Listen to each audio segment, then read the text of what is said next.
Bonjour et bon matin. Bienvenue à la réflexion Jésus nous parle aujourd'hui, le lundi 28 mars. Alors nous allons débuter par le signe de croix qui nous rassemble. Au nom du Père et du Fils et du Saint-Esprit. Amen. Prenons un petit moment pour nous recueillir avant d'entendre la parole de Dieu. Que l'Esprit entre en nous pour nous guider, pour nous donner des signes de sa présence, des révélations sur ce que nous allons entendre.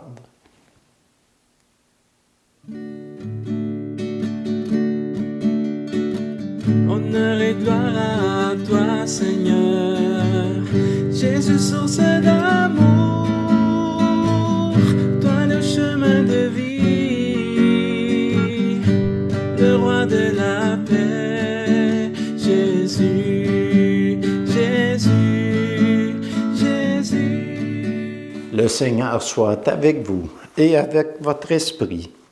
Évangile de Jésus-Christ selon saint Jean. Gloire à toi, Seigneur. En ce temps-là, après avoir passé 2 jours chez les Samaritains, Jésus partit pour la Galilée.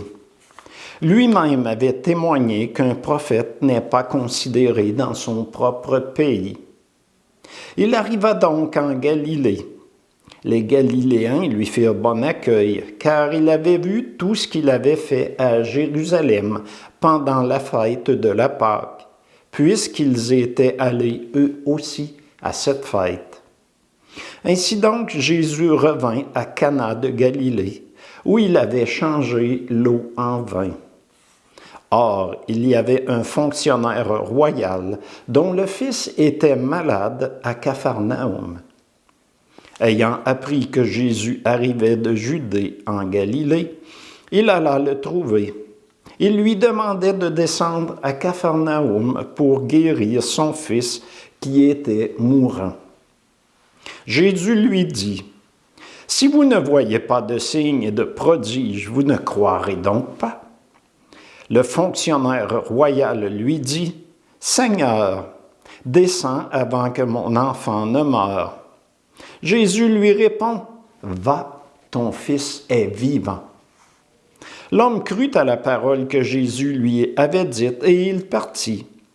Pendant qu'il descendait, ses serviteurs arrivèrent à sa rencontre et lui dirent que son enfant était vivant. Il voulut savoir à quelle heure il s'était trouvé mieux.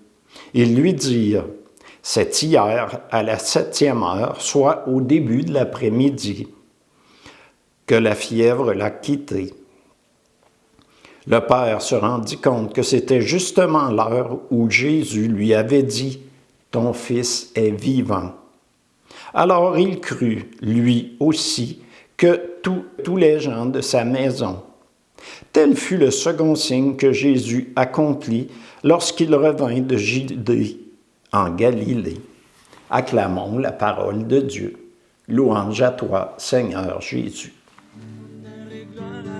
Toi, Seigneur, Jésus, parole de vie, toi, lumière de ma vie, la joie dans mon cœur, Jésus, Jésus, Jésus.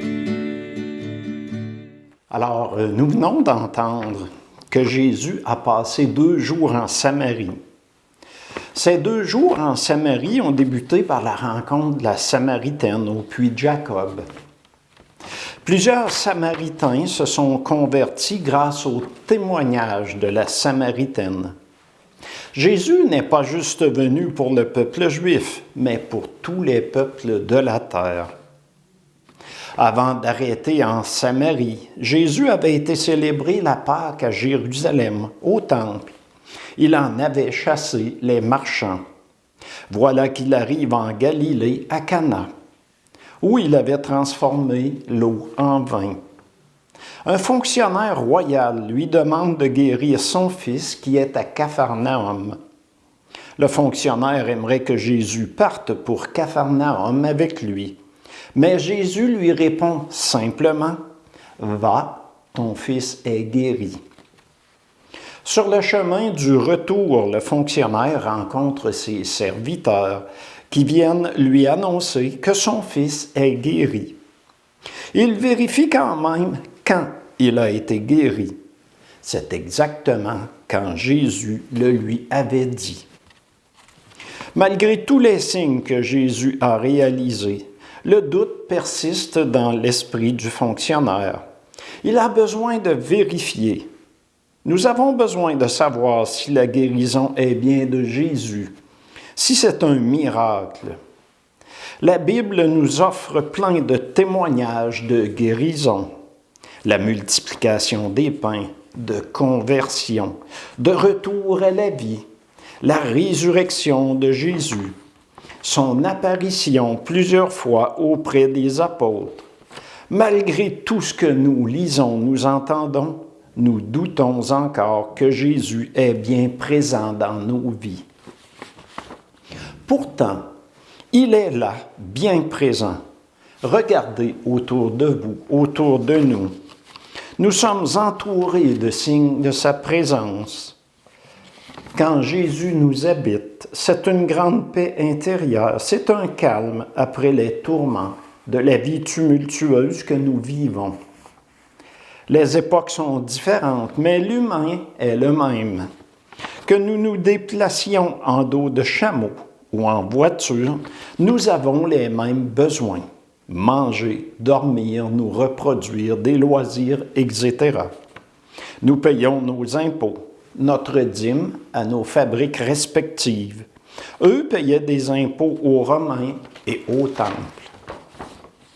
Pour ceux qui croient en Dieu de nos jours, l'amour de Dieu, la vie éternelle et le pardon des péchés est bien réel. Plusieurs se détournent de Dieu pour toutes sortes de raisons. Notre monde a été conçu pour nous voiler tout ce qui est vraiment important. C'est un monde basé sur les valeurs matérielles, pas spirituelles. Mais rapprochons-nous de lui. Jésus nous attend. Il nous aime. Il nous le prouvera. Mais nous avons besoin d'avoir un esprit ouvert, un cœur ouvert. Il nous répondra à son heure, qui n'est pas la nôtre.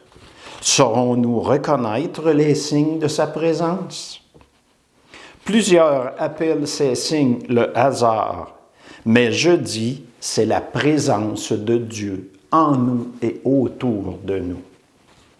Comme le fonctionnaire qui demande la guérison de son fils. Si vous avez des doutes, faites comme lui. Demandez que l'on vous confirme si ce sont bien des signes de sa présence. Mais demandez à des personnes qui croient en Dieu et non à des personnes qui ne croient pas. Un aveugle ne peut pas guider un aveugle. Prions.